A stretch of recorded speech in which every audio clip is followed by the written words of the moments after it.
Hey there, everybody. Welcome to Cafarati Studio, episode 14. It coincides with Valentine's Day.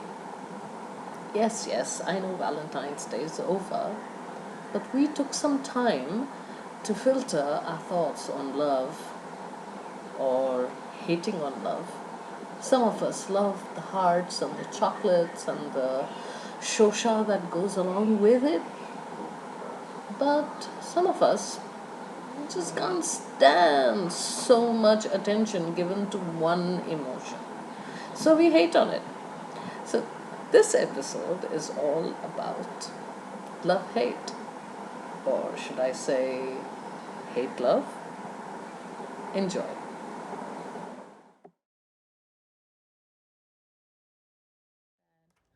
Oh, fool, you fool. Don't go handing out parts of yourself so freely, like tasters on a Sunday at the flea market. Where everything is up for a price, your love comes in like a bottomless drink complimentary with a club sandwich. When you do set a price, please set it high so only the ones that can look past the telltale signs of repair will put everything at stake for your very existence. Oh, fool, you fool. Rip that sleeve out if you can't shake your heart off it. Shroud it in a parda that can only be lifted by those who have come to stay. And then, maybe, you can return their deposit when the lease is up.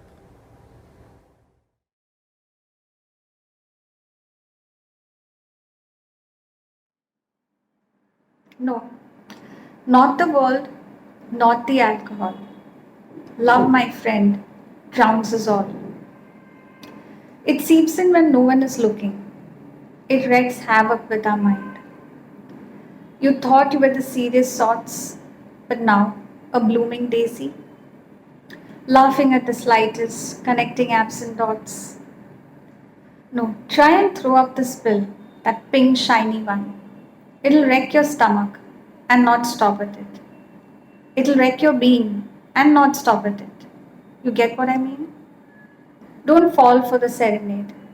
You're taught history and science. But this biggest mystery of all is for you to grasp. But grasp you won't. No, the story doesn't matter. Being in love, out of love, one and the same. Unloved, loved, broken. Love unites us all. And love, my friend, drains us out.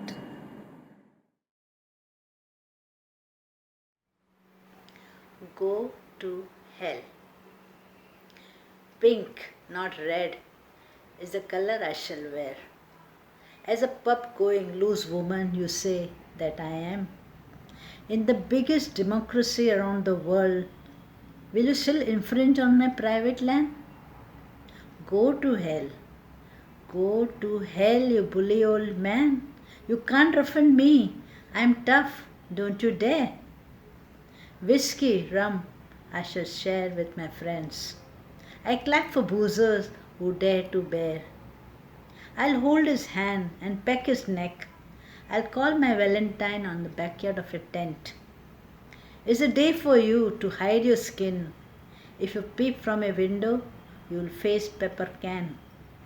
You see your troops on their knees, they beg. I brought some rakhis to tie on their legs. Go to hell. Go to hell, you bully old man. Don't make silly rules. Grow up, old man.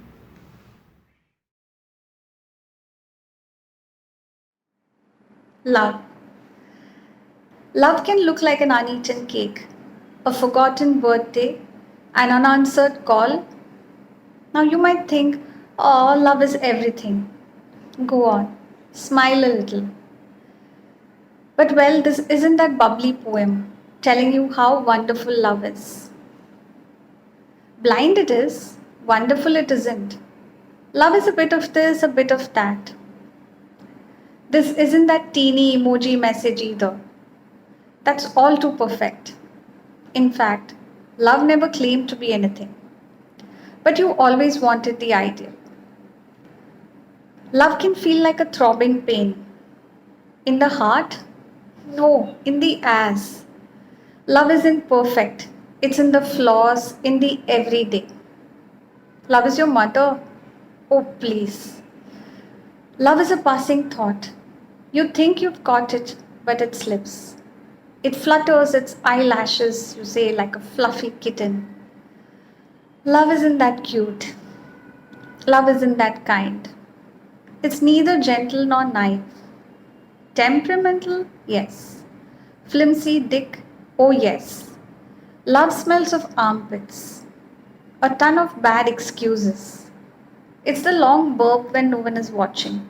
Or a fart, maybe. Why didn't someone censor this poem? Ridiculous blasphemy of your favorite word, right? Right. That reminds me. Love is the stench of a fucking garbage can waiting. Without a truck, without a man waiting.